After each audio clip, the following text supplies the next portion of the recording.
We are going to study the fourth chapter of Science 2, that is environmental management. There are total 5 topics in this chapter. The first one is ecosystem, second one is environment and ecosystem, third one environmental conservation, fourth one environment management, fifth one biodiversity hotspot. So total 5 topics में से आज हम 3 topic study करेंगे, ecosystem, environment and ecosystem and biodiversity hotspot. तो start करते हैं हम first topic से, इकोसिस्टम. सो क्वेश्चन अराइज होता है यहाँ पर, what is ecosystem, what which are its different components. So इनके डिफरेंट कंपोनेंट्स क्या कौन कौन से होते हैं. सो जैसे कि यहाँ पे डेफिनेशन हम देख लेते हैं. Ecosystem is formed by biotic and abiotic factors and their interaction with each others. Biotic मतलब होते हैं लिविंग थिंग्स और अबायोटिक मतलब होते हैं नॉन लिविंग थिंग्स. तो जो बायोटिक और अबायोटिक फैक्टर्स के बीच में इंटरेक्शंस होते हैं वो इकोसिस्टम का फॉर्मेशन करते हैं. अब इनके डिफरेंट कंपोनेंट्स कैसे हैं, जैसे कि अगर हम बायोटिक फैक्टर्स की बात करें तो बायोटिक फैक्टर्स में आपके एनिमल्स, प्लांट्स, ओके, ये सभी बायोटिक फैक्टर्स आ जाते हैं. सेम उसी तरीके से अबायोटिक फैक्टर्स के बारे में अगर हम बात करेंगे तो एयर, वाटर, सॉइल, सनलाइट, ये सभी अबायोटिक फैक्टर्स है. तो बायोटिक और अबायोटिक फैक्टर्स के बीच में हमेशा एक इंट्रैक्शन फॉर्म होता रहता है. तो that is the called the ecosystem. अब ये बहुत ही इंपॉर्टेंट रोल प्ले करते हैं बायोटिक और अबायोटिक फैक्टर इकोसिस्टम को रन करने के लिए. सो जैसे कि हार्बीवोरस एनिमल्स, डियर, गोट, शीप, कैटल, ये सभी जो एनिमल्स होते हैं ये प्रोड्यूसर्स, यानी कि जो प्लांट होता है वो उसको हम बोलते हैं प्रोड्यूसर, तो उसको खा के अपनी लाइफ को सर्वाइव करते हैं. सेम उसी तरीके से जो प्रेडिएटर्स होते हैं लायन और टाइगर्स, वो अपने प्रे यानी कि लाइक दैट डियर और गोट को खा के सर्वाइव करते हैं. तो ये एक तरीके से इकोसिस्टम को क्या करते हैं, बैलेंस करके रखते हैं. ओके, सो ये एक फूड चेन होता है जो हम आगे अभी देखेंगे. उसके अलावा हम देख सकते हैं जैसे कि हम एक क्वेश्चन अराइज होता है कि कैटरपिलर, टर्माइट्स, इंसेक्ट्स, क्या इनका भी यूज़ होता है, यानी ये रियली यूज़फुल है. सो आंसर मिलता है यस, बिकॉज ये क्या करते हैं, इकोसिस्टम यानी एनवायरनमेंट को क्लीन करते हैं. जो भी एनवायरनमेंट में डर्टीनेस होती है, गंदगी होती है, उसको क्लीन करने के लिए रिस्पॉन्सिबल होते हैं. ओके, सो अब देख लेते हैं हम लोग कि कंज्यूमर्स क्या क्या होते हैं. कंज्यूमर्स के टाइप्स कौन कौन से होते हैं, उनको क्लासीफाई कैसे किया गया है. कंज्यूमर जो होते हैं primary consumer, secondary consumer, tertiary और एपेक्स कंज्यूमर्स होते हैं, और उनको ट्रॉपिक लेवल्स के अकॉर्डिंग क्लासीफाई किया जाता है. देखते हैं आगे. What is the difference between the food chain and food web. Okay, तो प्राइमरी कंज्यूमर, सेकेंडरी, ये कंज्यूमर अभी हम देखेंगे यहाँ पर. उससे पहले हम डिस्कस कर लेते हैं कि फूड चेन और फूड वेव में डिफरेंस क्या है. सो यहाँ पे आंसर मिलता है, in every ecosystem there are always interaction between producers, consumers and decomposers. This sequence of feeding interaction is called food chains. मतलब जो producers होते हैं, consumers यानी प्राइमरी, सेकेंडरी, टर्शरी और एपेक्स, और decomposers, इनके बीच में जो एक फीडिंग चेन का इंटरेक्शन होता है उसको हम क्या बोलते हैं, that is the food chain बोलते हैं. ओके, वो अभी हम आगे डायग्राम में देखेंगे. और फूड वेव क्या होता है, food web is complex network of many small food chain. जो छोटे छोटे आपके कंबाइंड फॉर्मेशन के जो फूड चेन्स होते हैं उनका जो पूरा एक फॉर्मेशन होता है, नेटवर्क होता है, उसको हम बोलते हैं that is the food web. देखते हैं दोनों में डिस्टिंग्विश. यहाँ पर ये देखिए, ये फूड चेन है. ओके, फिगर में दिखाया गया है, बहुत ही सिंपल है. एक लीनियर सीक्वेंस के थ्रू ये डायग्राम जाता है, यानी प्लांट है, प्रोड्यूसर्स सनलाइट के प्रेजेंस में अपने आप को ग्रोथ करता है. Grass hopper primary consumer, bird secondary consumer, यानी बर्ड इज़ ए प्रीडिएटर और ये प्रे हो गया बर्ड का. उसी तरीके से टर्शरी कंज्यूमर स्नैक हो गया, एपेक्स कंज्यूमर जो है ईगल हो गया. और फिर ये जो ईगल होता है जब डेड हो जाता है, जो एपेक्स कंज्यूमर्स होते हैं ये जब डेड हो जाते हैं तो वो डिकम्पोज हो जाते हैं. ओके, फिर वापस से वो प्लांट के फॉर्मेशन में प्रोड्यूस होते हैं. तो इसी तरीके से ये एक साइक्लिक प्रोसेस होता है जो कि कंटिन्यूस इकोसिस्टम को बैलेंस करने के लिए रन करते रहता है. अब हम देख लेते हैं कि फूड वेव क्या होता है. ये फूड वेव होता है, मतलब कि जैसे हमने बताया कि complex network of food chain, यानी फूड चेन का ये नेटवर्क होता है. जैसे कि आप हम देख सकते हैं, लायन जो है जैकॉल को भी खा सकता है और गोट को भी खा सकता है, यानी यहाँ पे एक कंबाइंड फॉर्मेशन दिया गया है फूड चेन्स का.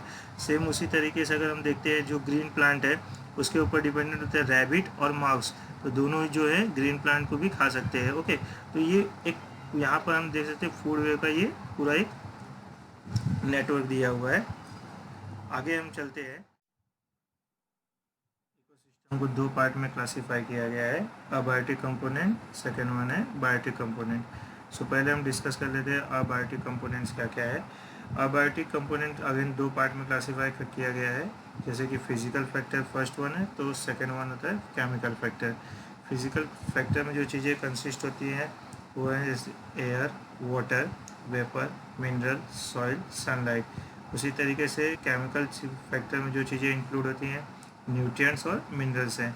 अगर न्यूट्रिएंट्स एंड मिनरल्स को दो पार्ट में अगेन क्लासिफाई किया गया है, इनऑर्गेनिक सब्सटेंस और ऑर्गेनिक कंपाउंड। सो इनऑर्गेनिक में जो चीज़ें इंक्लूड होती हैं hydrogen, oxygen, nitrogen, calcium, iron, potassium, sodium. उसी तरीके से ऑर्गेनिक कंपाउंड में जो चीज़ें इंक्लूड होती हैं protein, carbohydrate and fats. Biotic component के बारे में बात करते हैं तो बायोटिक कंपोनेंट को फर्दर दो पार्ट में क्लासिफाई किया गया है, ऑटोट्रॉपिक और हेट्रोट्रॉपिक। ओके, ऑटोट्रॉपिक जो होता है प्रोड्यूसर में क्लासिफाई हो जाता है और हेट्रोट्रॉपिक जो है कंज्यूमर और डीकम्पोजर में क्लासिफाई हो जाता है यहाँ पे। तो यहाँ पर जो कंज्यूमर दिया हुआ है ये आपकी टेक्स्ट बुक में जो है यहाँ पर एनिमल लिखा है, राइट, तो यहाँ पर आपको चेंज करके कंज्यूमर लिखना है। ओके, सो प्रोड्यूसर जो होता है वो होता है प्लांट, कंज्यूमर जो होता है वो होता है एनिमल और डीकम्पोजर जो होता है वो होता है बैक्टीरिया। एनिमल जो है अगेन तीन चीज़ों में क्लासिफाई किया गया है, that is the first one, इसको बोलते हैं primary consumer, okay, secondary consumer और लास्ट वन टर्शरी कंज्यूमर। मतलब यहाँ कंज्यूमर जो होता है वो एनिमल होता है और उसको हम लोगों ने जो है प्राइमरी कंज्यूमर बताया है, सेकेंडरी कंज्यूमर और टर्शरी कंज्यूमर। अब हम देखते हैं कि एनर्जी पिरामिड क्या होता है। तो यहाँ पे हम देख सकते हैं ये है एक एनर्जी पिरामिड का ये पूरा यहाँ पर एक डायग्राम दिया गया है। ओके, तो इसमें कुछ क्वेश्चन राइज होते हैं, वो क्वेश्चन के अकॉर्डिंग हम इसको ज़रा अंडरस्टैंड करते हैं। What is energy pyramid? So answer मिलता है energy pyramid is the diagrammatic representation that depicts the energy level at the various tropic levels. Tropic levels हम इसके आगे स्टडी करेंगे अभी। There are interaction in the form of energy transfer in all the food chains and food web. The energy pyramid shows how energy travels up to a food chain. यहाँ पर diagrammatic representation आपको यहाँ पे दिया गया है जो दिखाता है ट्रॉपिक लेवल 1, 2, 3, इस तरीके से ये ट्रॉपिक लेवल के फॉर्मेशन में जा रहा है और इंट्रैक्शन दिखा रहा है कि एनर्जी ट्रांसफ़र होती है। जैसे कि एनर्जी ट्रांसफ़र होने के लिए ये यहाँ पर प्रोड्यूसर जो प्लांट होते हैं इनके अंदर अगर 100% एनर्जी है तो इनको ईट करने वाला खाने वाले जो रैबिट होते हैं, माउस होते हैं, उनको जो है 100% का प्लांट का जो है 10% एनर्जी मिलेगी। उसी तरीके से जो स्नैक होते हैं, ये स्नैक जो होते हैं अगर रैबिट को खाएंगे तो रैबिट के अंदर अगर 10% की एनर्जी है तो उनको उनका 1% एनर्जी मिलेगा, राइट। और जो एपेक्स कंज्यूमर होता है वो उसी तरीके से अगर स्नैक को खाएगा तो उसे जो है 0.1% एनर्जी मिलेगी। तो इसको हम लोग बोलते हैं एनर्जी पिरामिड। अब ये ट्रॉपिक लेवल्स क्या होते हैं जरा उसको देख लेते हैं। What are the different trophics level in the food chains? So different trophic level जैसे प्रोड्यूसर जो होता है उसको हम बोलते हैं that is the first trophic level, यानी ये प्रोड्यूसर हो गया तो इसको बोलेंगे फर्स्ट ट्रॉपिक लेवल। उसी तरीके से जो प्राइमरी कंज्यूमर होता है उसको बोलते हैं सेकेंड ट्रॉपिक लेवल। फिर उसी तरीके से जो थर्ड सेकेंडरी कंज्यूमर होता है उसको बोलते हैं थर्ड ट्रॉपिक लेवल, ओके। और जो आपका जो यहाँ पर टर्शरी कंज्यूमर होगा उसको बोलेंगे फोर्थ ट्रॉपिक लेवल, राइट। सो यहाँ पर इस तरीके से ये हो गया फॉर्मेशन। अब हम आगे देखते हैं यहाँ पर relationship between environment and ecosystem, जो हमारा सेकंड टॉपिक है कि इकोसिस्टम और एनवायरनमेंट के बीच में क्या रिलेशनशिप है। So environment is a broad concept, physical, chemical and biological factors affecting the organisms in any possible way is collectively called the environment। जो भी biological factors होते हैं, physical या chemical factors होते हैं जो affect करते हैं उसको बोलते हैं environment। It includes many biotic, abiotic, natural and artificial factors, okay। यानी उसके अंदर जो होते हैं बायोटिक, अबायोटिक और नेचुरल और आर्टिफिशियल फैक्टर्स भी इंक्लूड होते हैं। There are two main types of environment, दो टाइप से एनवायरनमेंट होते हैं, that is the natural environment और artificial environment. Natural environment consists of air, atmosphere, water, land, living organism, etc. Continuous interaction occurs between biotic and abiotic structures. Their interaction are very important. जो natural environment होता है उसके अंदर include होते हैं that is air, atmosphere, water, land, living organism etcetera, और इनके बीच में जो इंटरेक्शन होता है बिटवीन अबायोटिक और बायोटिक फैक्टर्स का वो बहुत ही इम्पोर्टेंट होता है. अब नेक्स्ट है जैसे कि artificial environment is also affecting the natural environment directly और इनडायरेक्टली. जो आर्टिफिशियल एनवायरनमेंट होते हैं जो बनाए जाते हैं उसको जो होते हैं डायरेक्टली या इनडायरेक्टली तरीके से जो नेचुरल एनवायरनमेंट होता है उसको अफेक्ट करते हैं. Environment consist of two basic factor. Okay, यहाँ पर बायोटिक फैक्टर्स और अबायोटिक फैक्टर्स, दो बेसिक फैक्टर्स होते हैं बायोटिक और abiotic. The science that deals with the study of interaction between biotic and abiotic factors of the environment is called ecology. यानी कि क्या होता है यहाँ पर जो इंटरेक्शन होता है साइंस में यहाँ पर बायोटिक और अबायोटिक फैक्टर्स के बीच में, उसको हम क्या बोलते हैं, इकोलॉजी बोलते हैं. एनवायरनमेंट के थ्रू उसको क्या बोलते हैं, that is the ecology. Basic functional unit use to study the ecology is called the ecosystem. यानी हम जो फंक्शनल यूनिट इकोलॉजी का स्टडी करते हैं उसको बोलते हैं ecosystem. Environment consist of many ecosystem. Environment में बहुत सारे इकोसिस्टम इंक्लूड होते हैं. We have studied some ecosystem like a small pond is an ecosystem, whereas the earth is the largest ecosystem. small pond जो है एक इकोसिस्टम है और अर्थ जो है मतलब स्मॉल पॉन्ड मतलब एक छोटा इकोसिस्टम का फॉर्मेशन है और अर्थ जो है वो बहुत ही लार्जर इकोसिस्टम है. In brief, biotic and abiotic factors occupying a definite geographical area and their interaction collectively constitute the ecosystem. Next topic है हमारा बायोडाइवर्सिटी हॉटस्पॉट्स.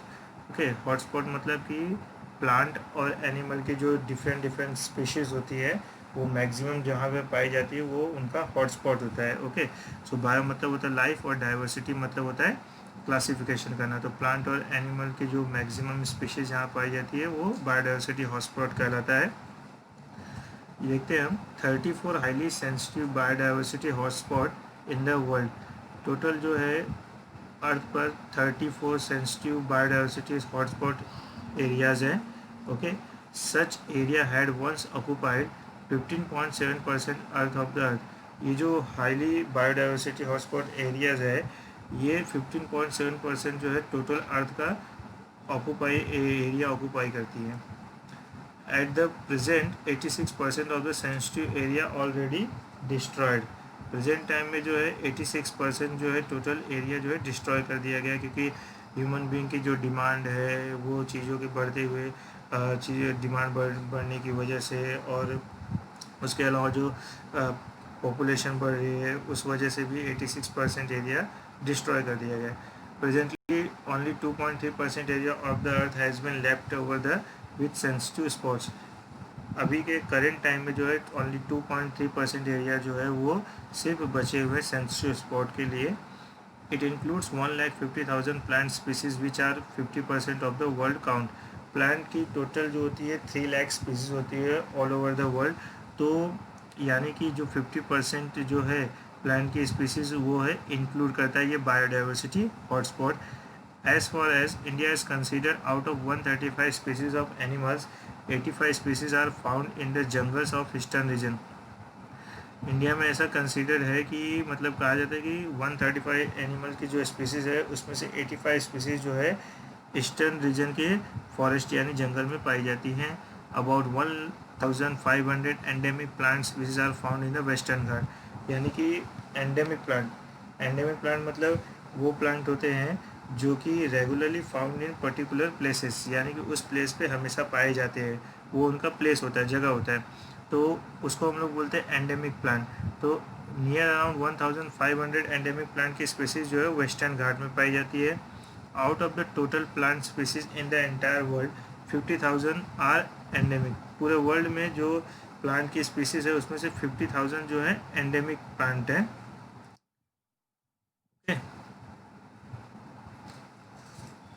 सो हम आगे देखते हैं अभी यहाँ से।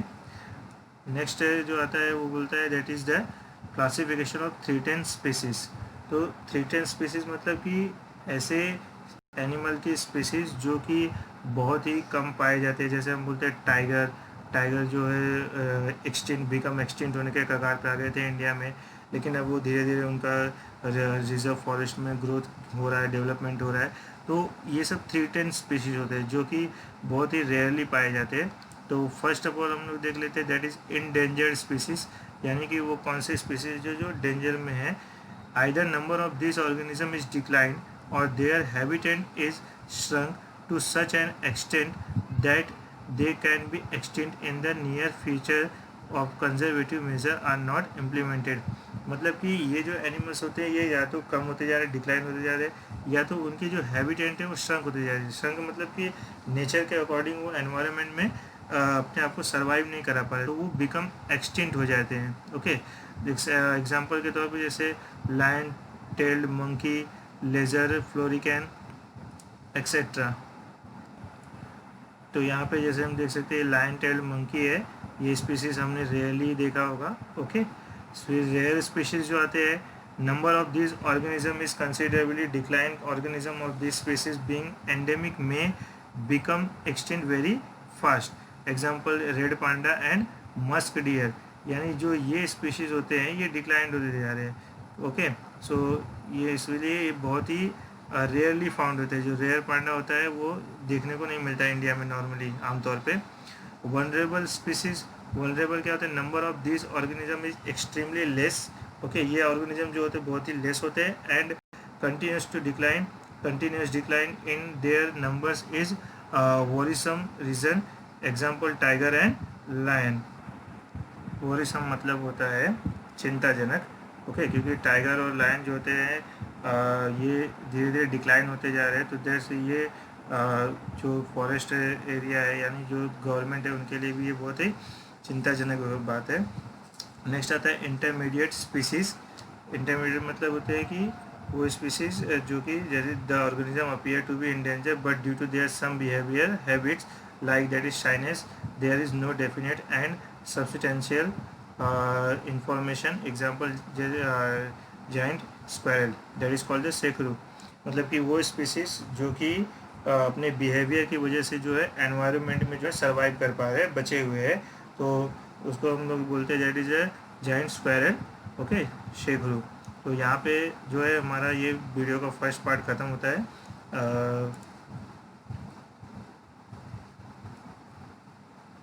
सेकेंड पार्ट में जो है हम डिस्कस करेंगे environmental conservation and environmental management के बारे में। Okay, thank you.